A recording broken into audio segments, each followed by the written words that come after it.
দীঘার সমুদ্র সৈকতে সকালবেলা এসেছি সূর্য উদয় দেখতে, কিন্তু সূর্যের দেখা নেই। আকাশে প্রচণ্ড মেঘ হয়ে রয়েছে আজকে। এখন বাজে সকাল 5টা 30।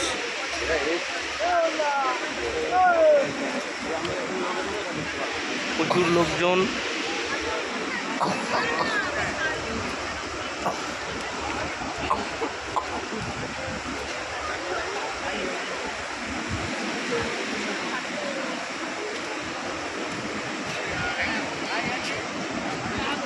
সম্ভবত আজ আর সানরাইজ দেখা যাবে না, কারণ সূর্য উঠবে বলে মনে হচ্ছে না আজকে। এত লোকজন অধীর আগ্রহে অপেক্ষা করছে।